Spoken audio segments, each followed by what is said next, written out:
नमस्कार दोस्तों, स्वागत है आप सभी लोगों का। दोस्तों, बिहार दरोगा मेंस का आज हम देखेंगे न्यू प्रैक्टिस सेट। ये आपका एडुटेरिया का प्रैक्टिस सेट अभी आया हुआ है और इसमें आज हम देखेंगे आपका प्रैक्टिस सेट 1। और इस बुक की अगर हम बात करें तो इसमें आपका 15 प्रैक्टिस सेट दिया हुआ है। तो हम इसको 15 सेट 15 दिन में ख़त्म करेंगे। बहुत लोग बोलेंगे सर एक दिन में 2 प्रैक्टिस सेट कराइए। नहीं, देखिए एडुटेरिया भी आपका साथ में चल रहा है, मार्क्समैन भी चल रहा है और आपका केबीसी नैनो का भी चल रहा है। और चौथा सेट आपका है रोशन आनंद सर का, जो आपका निकाला गया है ज्ञान बिंदु जीएस एकेडमी से, तो वो भी आपका चल रहा है। तो आगे पीछे रोक रोक के कोई ना, कभी ये चल रहा है कभी वो चल रहा है, तो सबको मैं साथ में लेके चलूँगा और एग्ज़ाम से पहले सभी को मैं ख़त्म कर दूंगा। इतना आप याद रखिएगा, परेशान नहीं होइएगा कि सर इसको जल्दी कंप्लीट कराइए। एक एक दिन चलने दीजिए ताकि आपका रिवीजन भी हो जाएगा और आप लास्ट समय में अपना रिविज़न भी कर पाएंगे। तो चलिए आज का पहला प्रश्न क्या है देख लेते हैं। चलिए एक एक क्वेश्चन को देखिएगा, सभी क्वेश्चन आपके लिए इम्पॉर्टेंट बन जाता है। पहला प्रश्न है कि दयाराम साहनी ने किस हड़प्पा कालीन स्थल का उत्खनन करवाया था? इसका सही आंसर आपका हो जाएगा ऑप्शन सी, हड़प्पा। देखिए हड़प्पा पाकिस्तान में रावी नदी के तट पर स्थित है। एक महत्वपूर्ण सैंधवकालीन पुरा स्थल है। इसके बारे में सर्वप्रथम जो आपका चार्ल्स मैनन ने 1826 ईस्वी में जानकारी दिया था और 1921 ईस्वी में दयाराम साहनी ने इसका उत्खनन करवाया था और यहाँ से गेहूँ तथा जौ दोनों फसलों के अवशेष भी मिले हैं। तो ये भी आपका प्रश्न पूछ सकता है कि यहाँ पे कौन कौन से फसलों का यहाँ पे अवशेष मिले हैं, तो गेहूँ और जौ। नेक्स्ट क्वेश्चन है क्वेश्चन नंबर 2। बोला गया है कि अनेकता यानी अनेकांतवाद का जो संबंध है किस धर्म से है? तो इसका जो संबंध है याद रखिएगा डी हो जाएगा, ऑप्शन डी यानी जैन धर्म से है। चलिए नेक्स्ट क्वेश्चन है क्वेश्चन नंबर 3। बोला गया है कि चोल शासन प्रणाली की सर्वाधिक महत्वपूर्ण विशेषता क्या थी? आंसर आपका हो जाएगा ऑप्शन ए, स्थानीय स्वशासन। स्थानीय स्वशासन इसका सही उत्तर हो जाएगा। अब इसको याद रखिएगा, राजा वंशानुगत होता था उस टाइम। चोल साम्राज्य की राजधानी जो थी तंजौर थी तथा इससे सबसे प्रतापी शासक जो था वो आपका राजेंद्र प्रथम थे। तो आप इस पॉइंट को अच्छे से याद रखिएगा। नेक्स्ट क्वेश्चन की प्रसिद्ध हल्दी घाटी का युद्ध कब हुआ था? देखिए हल्दी घाटी का युद्ध आपको पता ही होगा, 18 जून 1576 में हुआ था। 18 जून 1576 में महाराणा प्रताप एवं मुगल सेना के बीच में ये आपका युद्ध हुआ था और इस युद्ध में मुगलों की विजय हुई थी। इस युद्ध में मुगल सेना की मान सिंह एवं आसफ खान के नेतृत्व में आक्रमण हेतु भेजा गया था। मेवाड़ को पूर्ण रूप से जहांगीर ने जीत लिया था उस टाइम। नेक्स्ट क्वेश्चन है क्वेश्चन नंबर 5। भारत में चिश्ती सिलसिला की स्थापना किसने किया था? तो इसका आंसर आपको पता ही होगा, ख्वाजा मोइनुद्दीन चिश्ती हो जाएगा। बी इसका सही उत्तर हो जाएगा, याद रखिएगा। वर्ष 1192 ईस्वी में मोहम्मद गौरी के साथ भारत आए थे। इस संप्रदाय के अन्य महत्वपूर्ण संत हजरत निजामुद्दीन औलिया थे। नेक्स्ट क्वेश्चन है क्वेश्चन नंबर 6। बोला गया है किस मुगल कालीन इमारत में सर्वप्रथम पित्रादुरा नामक जड़ाऊ काम किया गया था? तो इसका आंसर आपका हो जाएगा ऑप्शन डी, याद रखिएगा, एत्मादुल्ला का मकबरा। डी इसका सही उत्तर हो जाएगा। नेक्स्ट क्वेश्चन देखेंगे क्वेश्चन नंबर 7। बोला गया है कि तबकात ए नासिरी पुस्तक किसने लिखा है? तबकात ए नासिरी जो पुस्तक है ये किसके द्वारा लिखा गया है, चलिए बताइएगा। तो इसका सही आंसर आपका हो जाएगा ऑप्शन ए यानी मिन्हाजुद्दीन सिराज। मिन्हाजुद्दीन जो आपका सिराज है इन्हीं के द्वारा आपका तबकात ए नासिरी पुस्तक लिखा गया है। ठीक है, और बात करेंगे हम अलबरूनी के बारे में, तो याद रखिएगा तारिक उल हिंद हो जाएगा। और वही बात करेंगे हम जियाउद्दीन बर्नी के बारे में, तो याद रखिएगा तारीख़ फिरोज शाही। और अमीर खुसरो की अगर हम बात करें तो ये आपका हो जाएगा खाजाई नूल फुतुहू। इनके द्वारा पुस्तक लिखा गया है अमीर खुसरो के द्वारा। नेक्स्ट क्वेश्चन है कि निम्नलिखित में से किस गवर्नर जनरल ने दास प्रथा का अंत किया था? दास प्रथा का अंत किया था, तो इसका सही आंसर आपका हो जाएगा ऑप्शन ए, लॉर्ड एलन बरो। लॉर्ड एलन बरो हो जाएगा, ए इसका उत्तर हो जाएगा। आप इसको अच्छे से याद रखिएगा। नेक्स्ट क्वेश्चन है क्वेश्चन नंबर 9। 1857 की क्रांति के समय भारत का गवर्नर जनरल कौन था? भारत का गवर्नर जनरल कौन था आपको पता ही होगा, ऑप्शन बी, लॉर्ड कैनिंग था। बी इसका उत्तर हो जाएगा, आप इसको अच्छे से याद रखिएगा। कैनिंग के समय में ही विधवा पुनर्विवाह अधिनियम पास हुआ था। लॉर्ड डफरिन के समय भारतीय राष्ट्रीय कांग्रेस की स्थापना किया गया था। और वही बात करेंगे हम लॉर्ड विलियम बैटिंग के बारे में। ठीक है, तो इसने 1829 में सती प्रथा को अवैध घोषित किया था। मोपला विद्रोह भारत के किस राज्य में हुआ था? मोपला विद्रोह की अगर हम बात करें तो ये आपका हो जाएगा ऑप्शन सी, केरल राज्य में हुआ था। सी सही आंसर हो जाएगा। और ये आपका 1921 में हुआ था। कब हुआ था? 1921 में मोपला विद्रोह। नेक्स्ट क्वेश्चन है कि स्थायी बंदोबस्त की नीति सर्वप्रथम किस राज्य में लागू की गई थी? तो ये आपका लागू किया गया था बंगाल में। कहाँ पर? बंगाल, यानी ऑप्शन बी इसका सही उत्तर हो जाएगा। देखिए, स्थायी बंदोबस्त की जो नीति है कार्नवालिस के द्वारा 1793 ईस्वी में सर्वप्रथम बंगाल में लागू किया गया था।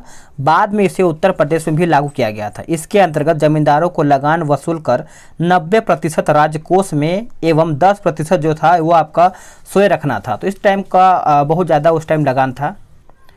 चलिए नेक्स्ट क्वेश्चन देखेंगे, क्वेश्चन नंबर 12। बोला गया कि स्वदेशी आंदोलन की जो शुरुआत है कब किया गया था? स्वदेशी आंदोलन, देखिए इसका उत्तर आपको पता ही होगा। 7 अगस्त 1905 में स्वदेशी आंदोलन की शुरुआत किया गया था। ए इसका उत्तर हो जाएगा, आप इसको अच्छे से याद रखिएगा। चलिए नेक्स्ट क्वेश्चन देखेंगे, क्वेश्चन नंबर 13। अभिनव भारत नामक गुप्त क्रांतिकारी संगठन की स्थापना किसके द्वारा किया गया था? सभी को पता है अभिनव भारत जो है आपका हो जाएगा, ऑप्शन के हिसाब से देखा जाए तो बी डी सावरकर हो जाएगा, यानी विनायक दामोदर सावरकर। ऑप्शन जो है आपका यहाँ पे सी सही आंसर हो जाएगा। और ये आपका हुआ कब था? याद रखिएगा 1904 में हुआ था, 1904 में। नेक्स्ट क्वेश्चन है क्वेश्चन नंबर 14। 1916 ईस्वी में निम्न में से किसने कांग्रेस के नरम दल एवं गरम दल को एक मंच पर लाने में महत्वपूर्ण भूमिका निभाई थी? तो इसका उत्तर आपका हो जाएगा ऑप्शन सी, एनी बेसेंट। देखिए 1916 में, याद रखिएगा 1916 ईस्वी में कांग्रेस के नरम दल एवं गरम दल को पुनः एक मंच पर लाने में तिलक एवं एनी बेसेंट की महत्वपूर्ण भूमिका थी। और वही बात करेंगे 1916 के लखनऊ में हुए कांग्रेस अधिवेशन की अध्यक्षता जो है अंबिका चरण मजूमदार ने किया था। और लखनऊ अधिवेशन में स्वराज प्राप्ति का प्रस्ताव भी पास किया गया था उस time. Next question, Gandhi ji एवं अंबेडकर के बीच पुनः पैक्ट नामक समझौता कब संपन्न हुआ था? तो ये आपका संपन्न हुआ था 1932 ईस्वी में, 1932 यानी ऑप्शन डी। नेक्स्ट क्वेश्चन कि विश्व शौचालय दिवस 2021 का थीम क्या था? इसका थीम पूछा गया है, तो आप सभी लोग अच्छे से याद रखिएगा। वैल्यूइंग टॉयलेट्स हो जाएगा। 16 का जो उत्तर है आपका यहाँ पे बी इसका उत्तर हो जाएगा। चलिए 17 देखेंगे, क्वेश्चन नंबर 17 बोला गया है कि तनामी मरुस्थल निम्नांकित में से किस देश में स्थित है? तो कौन से देश में स्थित है? तो इसका उत्तर आपका हो जाएगा ऑप्शन डी, ऑस्ट्रेलिया में स्थित है। कहाँ पे? ऑस्ट्रेलिया में, याद रखिएगा। और वही बात करेंगे कि ऑस्ट्रेलिया में स्थित अन्य प्रमुख और भी मरुस्थल, जैसे आपका ग्रेट सैंडी मरुस्थल हो जाएगा और सेंट विक्टोरिया हो जाएगा, और भी आपका स्टुअर्ट भी देखने को मिलता है वहीं पे ऑस्ट्रेलिया में। सिंधु नदी का उद्गम जो है आपका स्थल निम्नांकित में से कहाँ पर है, या फिर निम्नांकित में से कौन सा है? तो इसका आंसर आपका हो जाएगा ऑप्शन बी हो जाएगा, राक्सताल। राक्सताल इसका उत्तर हो जाएगा। नेक्स्ट क्वेश्चन है क्वेश्चन नंबर 19। निम्नलिखित में से कौन नीलगिरी पहाड़ी की सबसे ऊंची चोटी है? नीलगिरी पहाड़ी की सबसे ऊंची चोटी है, तो इसका उत्तर आपका हो जाएगा ऑप्शन सी हो जाएगा, दोदा बेटा। ठीक है, आपका उत्तर जो है आपका सी उत्तर हो जाएगा। नीलगिरी पहाड़ी की सबसे ऊंची चोटी आपका डोडा बेट्टा, जो कि 2637 मीटर यानी 2637 मीटर है। और यह दक्षिण भारत की दूसरी सबसे ऊंची चोटी है। पूर्वी घाट एवं पश्चिमी घाट के मिलन स्थल पर नीलगिरी की पहाड़ी स्थित है। और वही बात करेंगे हम दक्षिण भारत की सबसे ऊंची चोटी कौन सी है? तो दक्षिण भारत की सबसे ऊंची चोटी आपको पता ही होगा अनाईमोड़ी है, जो कि अन्नामलाई पहाड़ी पर स्थित है। चलिए नेक्स्ट क्वेश्चन देखेंगे। और नेक्स्ट क्वेश्चन है आपका 20 नंबर के उत्तर भारत के मैदानी भागों में शीत ऋतु में वर्षा किस कारण से होती है? तो यह आपका होता है पश्चिमी विक्षोभ से, पश्चिमी विक्षोभ। नेक्स्ट क्वेश्चन है 21। निम्नलिखित में से कौन सी मिट्टी चाय की खेती के लिए सर्वाधिक उपयुक्त होती है? सर्वाधिक उपयुक्त होती है, यही आपका यहाँ पे प्रश्न पूछ रहा है। तो इसका आंसर आपका हो जाएगा ऑप्शन डी, लेटराइट मिट्टी। याद रखिएगा लेटराइट मिट्टी जो है चाय की खेती हेतु सर्वाधिक उपयुक्त होती है। इस मिट्टी का जो निर्माण है मानसूनी जलवायु की आर्द्रता एवं शुष्कता के क्रमिक परिवर्तन के परिणाम स्वरूप उत्पन्न होता है। नेक्स्ट क्वेश्चन है क्वेश्चन नंबर 22। बोला गया है कि भारत में सर्वाधिक ग्रामीण जनसंख्या प्रतिशत वाला राज्य जो है आपका कौन सा है? आंसर आपका हो जाएगा ऑप्शन ए, हिमाचल प्रदेश। कौन सा? हिमाचल प्रदेश, यानी ए इसका सही उत्तर हो जाएगा। नेक्स्ट क्वेश्चन है क्वेश्चन नंबर 23। बोला गया है किबुल लामजाओ राष्ट्रीय उद्यान जो है आपका कौन से राज्य में स्थित है? आपने आंसर किया होगा मणिपुर, जो कि आपका आंसर जो है सही आंसर हो जाएगा। नेक्स्ट क्वेश्चन है 24। बोला गया कि सरहिंद नहर परियोजना जो है किस राज्य में स्थित है? सरहिंद नहर, तो इसका आंसर आपका हो जाएगा ऑप्शन सी, पंजाब में स्थित है। देखिए सरहिंद नहर परियोजना पंजाब राज्य में सतलज नदी पर स्थित है। वही बात करेंगे हम हीराकुंड के बारे में, तो हीराकुंड जो है आपका उड़ीसा राज्य में पड़ता है और ये आपका महानदी पर स्थित है। वही हम बात करेंगे रामगंगा परियोजना, तो आपका ये आपका उत्तर प्रदेश में स्थित है। और रिहंद परियोजना की बात करें तो ये आपका उत्तर प्रदेश में रिहंद परियोजना भी स्थित है। चलिए नेक्स्ट क्वेश्चन देखेंगे आपका क्वेश्चन नंबर 25। निम्नलिखित में से किस राज्य को धान की डलिया कहा जाता है? धान की डलिया, तो आपका हो जाएगा ऑप्शन सी, छत्तीसगढ़ को कहा जाता है। चलिए नेक्स्ट क्वेश्चन देखेंगे आपका 26 आपका यहाँ पे बोल रहा है कि निम्नलिखित में से कौन सा जीवाणु मिट्टी में स्वतंत्र रूप से रहते हुए नाइट्रोजन को नाइट्रेट में परिवर्तित करता है? नाइट्रोजन को नाइट्रेट में परिवर्तित करता है, तो ये आपका करता है ऑप्शन बी, क्लोरोवियम। क्लोरोवियम हो जाएगा, बी इसका उत्तर हो जाएगा, याद रखिएगा। नेक्स्ट क्वेश्चन है कि नंदा देवी बायोस्फीयर रिजर्व जो है किस राज्य में स्थित है?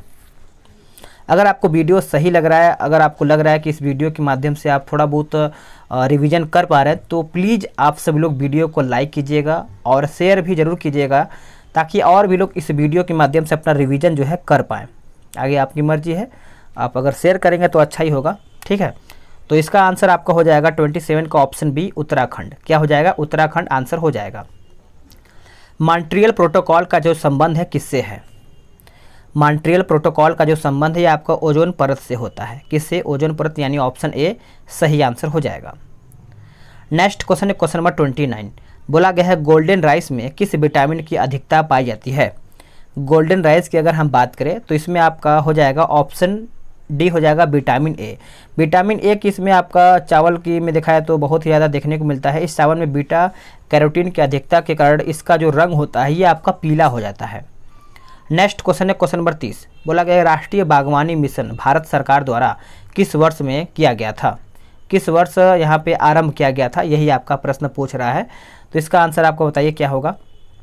इसका सही आंसर आपका हो जाएगा, बताइए 2000 किस में हुआ था? आप कमेंट करके बताइएगा, सिंपल है, आप इसको बता पाएंगे। चलिए 31 देखेंगे कि निम्नलिखित में से कौन सा क्षार डीएनए में उपस्थित नहीं होता है? डीएनए में उपस्थित नहीं होता है, तो इसका आंसर आपका हो जाएगा ऑप्शन डी, यानी यूरेसिल हो जाएगा। क्या हो जाएगा? यूरेसिल। नेक्स्ट क्वेश्चन है क्वेश्चन नंबर 32। कवक में किस रूप में भोजन संचित होता है? कवक में, तो इसका आंसर आपका हो जाएगा, याद रखिएगा, ग्लाइकोजन। ग्लाइकोजन हो जाएगा, याद रखिएगा। चलिए नेक्स्ट क्वेश्चन देख लेते हैं। क्वेश्चन नंबर 33 देखेंगे।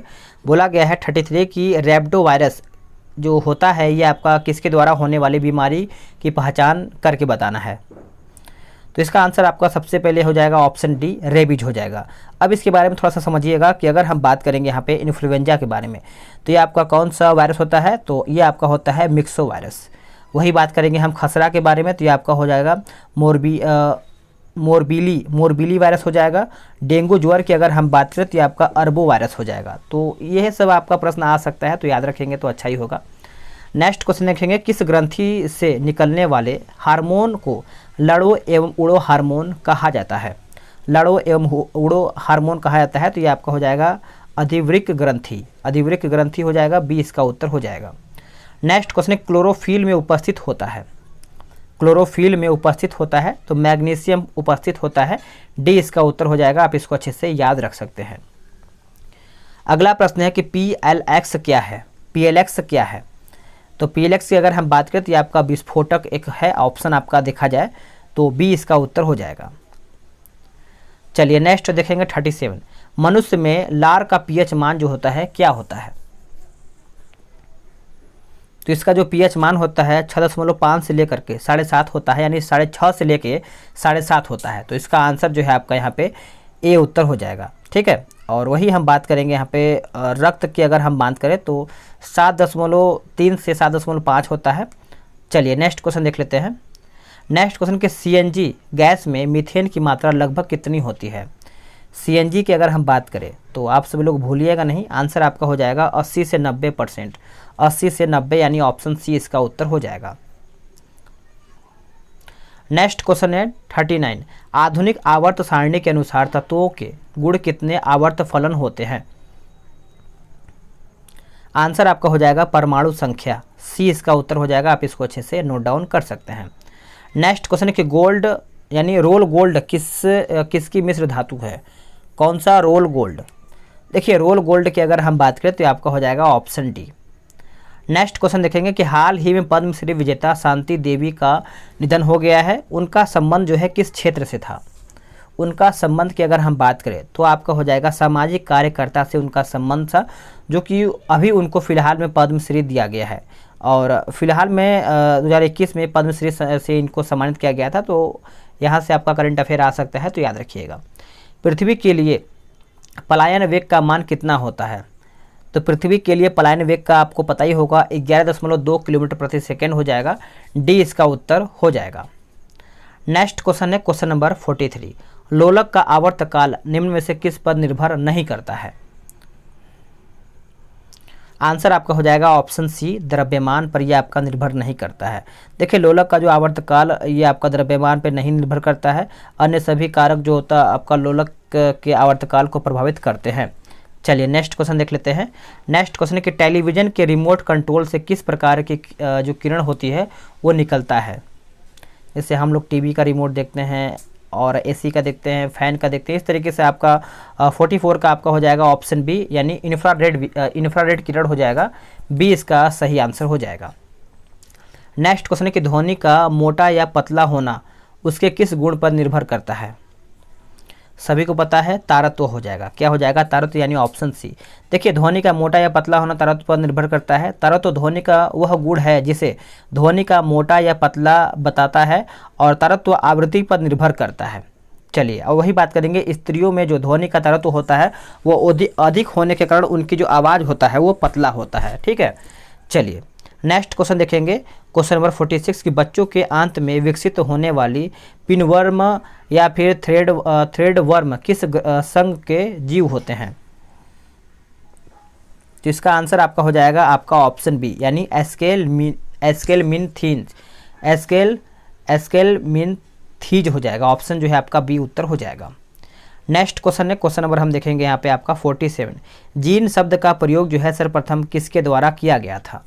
जीन शब्द का जो प्रयोग है ये आपका जोहानसन के द्वारा किया गया था, सी इसका उत्तर हो जाएगा। कब किया गया था? तो 1909 ईस्वी में किया गया था, 1909 ईस्वी में, यानी ऑप्शन सी इसका उत्तर हो जाएगा। मच्छरों को नियंत्रित करने के लिए किस मछली का प्रयोग किया जाता है? मच्छरों को नियंत्रित करने के लिए देखा जाए तो आपका हो जाएगा गैम्बूसिया हो जाएगा, ए इसका उत्तर हो जाएगा। हल्दी का खाया जाने वाला भाग जो है क्या कहलाता है?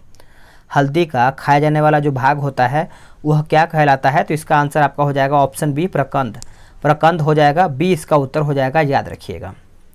नेक्स्ट क्वेश्चन है, किस विटामिन की कमी से एनीमिया नामक बीमारी होती है? एनीमिया नामक बीमारी होती है, तो आप इसको अच्छे से याद रखिएगा, विटामिन B12। देखिए विटामिन B1 की बात करें तो आपका बेरी होता है। विटामिन B2 की अगर हम बात करेंगे यहाँ पे तो त्वचा फटना होता है, और विटामिन डी की बात करें तो ये आपका रिकेट्स, और विटामिन B12 आपको पता ही होगा, ये आपका एनीमिया हो जाएगा। चलिए नेक्स्ट क्वेश्चन देखेंगे आपका 51, भारतीय संविधान में मौलिक कर्तव्य संबंधित प्रावधान किस देश के संविधान से लिया गया है? कौन से देश के संविधान से लिया गया है? तो ये आपका रूस से लिया गया है, डी इसका उत्तर हो जाएगा। नेक्स्ट क्वेश्चन के स्वतंत्र भारत में भाषा के आधार पर गठित होने वाला प्रथम राज्य कौन सा है? प्रथम राज्य कौन सा है? तो आंसर आपका हो जाएगा ऑप्शन ए, आंध्र प्रदेश हो जाएगा, ए इसका उत्तर हो जाएगा। आप इसको अच्छे से याद रखिएगा। नेक्स्ट क्वेश्चन की प्राण एवं दैहिक स्वतंत्रता का संरक्षण संबंधी प्रावधान भारतीय संविधान के किस अनुच्छेद में है? कौन से अनुच्छेद में ये आपका पड़ता है? तो आप इसको अच्छे से याद रखिएगा, अनुच्छेद 21 में पड़ता है, अनुच्छेद 21, यानी ऑप्शन सी इसका उत्तर हो जाएगा। नेक्स्ट क्वेश्चन कि राष्ट्रपति के निर्वाचक मंडल में कौन शामिल नहीं है? कौन शामिल नहीं है, यही आपका प्रश्न पूछ रहा है। तो आपका हो जाएगा विधान परिषद के सदस्य इसमें शामिल नहीं है, डी इसका उत्तर हो जाएगा। आगे देखेंगे कि मंत्री परिषद सामूहिक रूप से किसके प्रति उत्तरदायी होती है? तो मंत्री परिषद की अगर हम बात करें तो ये आपका हो जाएगा ऑप्शन बी, लोकसभा। देखिए मंत्री परिषद सामूहिक रूप से लोकसभा के प्रति उत्तरदायी होती है।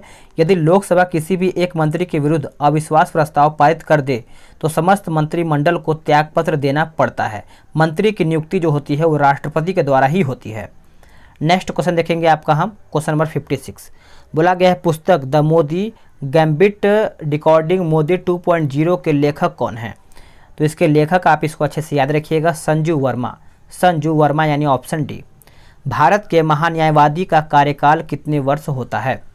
भारत के महान्यायवादी का जो कार्यकाल होता है ये आपका राष्ट्रपति के प्रसाद पर्यंत पे होता है। डी इसका उत्तर हो जाएगा, आप इसको अच्छे से याद रखिएगा। नेक्स्ट क्वेश्चन देखेंगे कि सर्वोच्च न्यायालय के संबंध में कौन सा कथन असत्य है, यानी गलत कथन आपका यहाँ पे पूछ रहा है। तो आप इसको अच्छे से नोट डाउन कर सकते हैं। उच्चतम न्यायालय का न्यायाधीश बनने हेतु जो न्यूनतम उम्र होना चाहिए 35 वर्ष होना चाहिए, यही आपका यहाँ पे गलत दिया गया है। देखिए न्यायाधीश नियुक्त होने के बाद यहाँ पे जो दिया गया है, सबसे पहले आप इसको अच्छे से याद रखिएगा कि उच्चतम न्यायालय का न्यायाधीश बनने हेतु कोई न्यूनतम उम्र जो रखा गया है ये नहीं रखा गया है। न्यायाधीश नियुक्त होने के बाद 65 वर्ष की आयु में अवकाश ग्रहण करते हैं। तो आप इसको अच्छे से याद रख सकते हैं। नेक्स्ट क्वेश्चन कि विधान परिषद के कितने सदस्यों को राज्यपाल मनोनीत करते हैं? तो मनोनीत करते हैं 1/6, यानी ऑप्शन बी इसका सही हो जाएगा। निम्नलिखित में से कौन वरीयता क्रम में सबसे पहले आता है? देखिए वरीयता क्रम की अगर हम बात करें तो इसका उत्तर आपका हो जाएगा ऑप्शन ए, राज्यपाल आते हैं। राज्यपाल, भारत के मुख्य न्यायाधीश, मुख्यमंत्री आते हैं, फिर मुख्य निर्वाचन आयुक्त आते हैं। नेक्स्ट क्वेश्चन है कि क्वेश्चन नंबर 61 बोला गया किस संविधान संशोधन के द्वारा शिक्षा को राज्य सूची से हटा करके समवर्ती सूची के अंतर्गत शामिल किया गया है? तो इसका उत्तर आपका हो जाएगा ऑप्शन बी, 42वें संविधान संशोधन के द्वारा। यह आपका 1976 में किया गया था, 1976 में। नेक्स्ट क्वेश्चन है कि भारत में पंचायती राज का शुभारंभ सर्वप्रथम किस राज्य में हुआ था? पंचायती राज का जो शुभारंभ है आप इसको अच्छे से याद रखिएगा। इसका उत्तर आपका हो जाएगा ऑप्शन सी, राजस्थान। क्या हो जाएगा? राजस्थान इसका सही उत्तर हो जाएगा। भारत के राष्ट्रीय ध्वज में किस, यानी माफ कीजिएगा फिर से देखेंगे कि भारत के राष्ट्रीय ध्वज में स्थित चक्र किस रंग का होता है? तो जो चक्र होता है वो आपका नीला रंग का होता है। कौन से रंग का होता है? नीला रंग का होता है। और ये आपका 22 जुलाई 1947 ईस्वी को अपनाया गया था। इसकी लंबाई चौड़ाई आपको पता है 3:2 इसका लंबाई चौड़ाई है। नेक्स्ट क्वेश्चन है कि किस समिति को प्राक्कलन समिति की जुड़वा बहन कहा जाता है? देखिए प्राक्कलन समिति आप इसको अच्छे से याद रखिएगा। लोक लेखा समिति को प्राक्कलन समिति का जुड़वा बहन कहा जाता है। इसका उत्तर आपका ए हो जाएगा। नेक्स्ट क्वेश्चन देखेंगे आपका 65। बोला गया है कि निम्नलिखित में से कौन से देश में राष्ट्रीय आपातकाल लागू करने का आधार नहीं है? तो यहाँ पे नहीं है तो पूछा गया है कि सरकार के विरुद्ध तीव्र अहिंसक आंदोलन। ऑप्शन जो है आपका यहाँ पे डी उत्तर हो जाएगा। नेक्स्ट क्वेश्चन है प्रथम पंचवर्षीय योजना किस मॉडल पर आधारित थी? प्रथम पंचवर्षीय योजना जो है आपका कौन से मॉडल पर आधारित है? तो Herald Domar model. Herald Domar model हो जाएगा। ऑप्शन जो है आपका बी उत्तर हो जाएगा। Poverty and un British rule in India नामक पुस्तक जो है किसके द्वारा लिखा गया? देखिए इसमें हम देखे हैं कि कुछ ऐसा जो 10 से 15 प्रश्न, कुछ ऐसा प्रश्न होता है जो कई बार हर एक सेट में घुमा फिरा के, जैसे आपका ये आपका जो क्वेश्चन है हर एक सेट में देखेंगे आपको कहीं ना कहीं ये प्रश्न देखने को मिल जाता है। और ये आपका दादा भाई नौरोजी आपको पता है इसका आंसर होगा ही। तो कुछ ऐसा प्रश्न आपको गलत नहीं करना पड़ेगा, तभी आप यहाँ पे मेरिट लिस्ट में अच्छा से स्कोर कर पाएंगे। तो इसीलिए आप रिवीजन आपको प्रैक्टिस सेट के थ्रू कराया जाता है, ताकि आप रिवीजन कुछ ऐसा प्रश्न होता है जो आपके दिमाग में हमेशा चढ़ा रहे। और आता प्रश्न भी कुछ गलत हो जाता है जल्दीबाजी में, तो आपको जल्दबाजी नहीं करना है, आराम से आपको आंसर करना है। तो इसका आंसर चलिए अब देखते हैं 68। बोला गया है कि गिनी गुणांक के द्वारा किसका मापन जो है किया जाता है? गिनी गुणांक के द्वारा किसका मापन किया जाता है? तो इसका आंसर आपका हो जाएगा ऑप्शन डी, आय विवरण विषमता। आय विवरण विषमता इसका सही आंसर हो जाएगा। नेक्स्ट क्वेश्चन है कि राष्ट्रीय ग्रामीण स्वास्थ्य मिशन कब आरंभ किया गया था? तो ये आपका आरंभ किया गया था 2005 ईस्वी में। 2005 यानी ऑप्शन बी इसका उत्तर हो जाएगा। अगला है कि वर्ष 2021 में अर्जुन पुरस्कार से सम्मानित वंदना कटारिया का जो संबंध है किस खेल से है? वंदना कटारिया का संबंध आप इसको अच्छे से याद रखिएगा। आंसर आपका हो जाएगा ऑप्शन ए, हॉकी से। नेक्स्ट क्वेश्चन है कि यदि रिजर्व बैंक नगद आरक्षित अनुपात की दर बढ़ा दे तो इससे बैंकों के साख सृजन क्षमता पर कैसा प्रभाव पड़ेगा? आंसर आपका हो जाएगा ऑप्शन बी, साख सृजन क्षमता घटेगी। बी जो है इसका उत्तर हो जाएगा। आप इसको अच्छे से याद रखिएगा। नेक्स्ट क्वेश्चन है कि राष्ट्रीय शेयर बाजार की स्थापना किस वर्ष की गई थी? राष्ट्रीय शेयर बाजार की जो स्थापना है यह आपका 1992 में किया गया था। डी जो है इसका सही उत्तर हो जाएगा। नेक्स्ट क्वेश्चन है कि हाल ही में किस राज्य में कोक बोरोक दिवस मनाया जाता है। कोक बोरोक जो है आपका दिवस मनाया जाता है, तो ये आपका त्रिपुरा में मनाया जाता है। इस दिवस को त्रिपुरी दिवस के रूप में भी मनाया जाता है।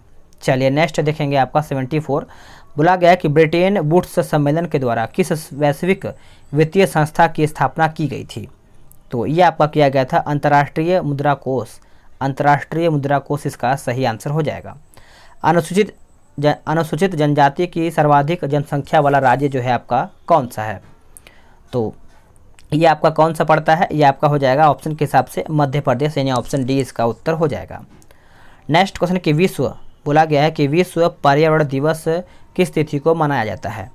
तो विश्व पर्यावरण दिवस जो है आपको पता ही होगा 5 सितंबर को मनाया जाता है। वही हम बात करेंगे 21 जून के बारे में, तो अंतर्राष्ट्रीय योग दिवस, और बात करेंगे हम यहाँ पे 24 मार्च के बारे में, तो विश्व टीबी दिवस के रूप में मनाया जाता है। और 15 सितंबर याद ही रखिएगा, अभियंता दिवस के रूप में मनाया जाता है। नेक्स्ट क्वेश्चन कि रेड क्रॉस की स्थापना किसके द्वारा की गई थी। रेड क्रॉस आपको पता है हेनरी ड्यूनेट हो जाएगा, बी इसका उत्तर हो जाएगा। नेक्स्ट क्वेश्चन कि विश्व का सर्वाधिक आबादी वाला नगर कौन सा है।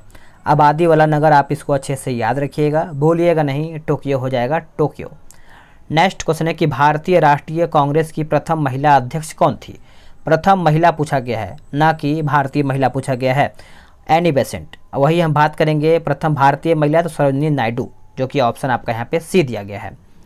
नेक्स्ट क्वेश्चन है कि रेडक्लिफ रेखा किन देशों के बीच सीमा निर्धारित करती है। तो इसका उत्तर आपका हो जाएगा ऑप्शन बी, भारत पाकिस्तान। भारत पाकिस्तान हो जाएगा। अब यहाँ पे मैथ और रीजनिंग का क्वेश्चन है, तो मैं आपको इसका आंसर बता दे रहा हूँ, आप इसको अच्छे से सॉल्व कर लीजिएगा, ताकि आप बाद में न बोलें कि सर मैथ का आप आंसर नहीं बताते हैं। जो पॉसिबल होता है मैं आप सभी लोग के लिए कर देता हूँ, ठीक है, आपको कहना नहीं पड़ेगा। 83 का हो जाएगा आपका ऑप्शन बी। 84 देख लेते हैं।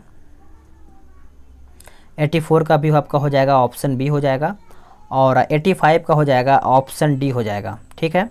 चलिए नेक्स्ट देखेंगे 86। 86 आपका फिगर यहाँ पे दिया गया है, तो बी इसका हो जाएगा 336 हो जाएगा। और 87 देख लेते हैं। 87 का आपका हो जाएगा ऑप्शन सी। 88 देख लेते हैं। 88 का आपका हो जाएगा ऑप्शन बी हो जाएगा, ठीक है। चलिए नेक्स्ट देखेंगे आपका 89। 89 का हो जाएगा ऑप्शन डी। 90 का देख लेते हैं। 90 का भी आपका हो जाएगा ऑप्शन डी। 91 देखिए, 91 का आपका हो जाएगा ऑप्शन बी हो जाएगा। और 92 का देखा जाए तो एक सेकेंड, 92 का भी हम देख लेते हैं। 92 का आपका हो जाएगा ऑप्शन बी हो जाएगा। 93 का आपका हो जाएगा ऑप्शन ए। 94 देख लेते हैं। देखिए इसको ज़रूर बनाइएगा, क्योंकि मैथ लगाएंगे तो आपका 20 में से आप 18-19 कर लेते हैं, तो कहीं ना कहीं आपका स्कोर जो है आपका अच्छा खासा हो जाएगा। 95 का हो जाएगा ऑप्शन डी, बनाइएगा जरूर इसको। 96 का हो जाएगा आपका ऑप्शन डी। 97 देख लेते हैं एक बार इसका। 97 का आपका क्या दिया हुआ है, ऑप्शन आपका यहाँ पे बी दिया हुआ है, 5 करनी में 2 सेंटीमीटर। और 98 की अगर हम बात करें तो इसमें आपका यहाँ पे सी दिया हुआ है। 99 का क्या दिया है, ऑप्शन आपका यहाँ पे ए दिया गया है।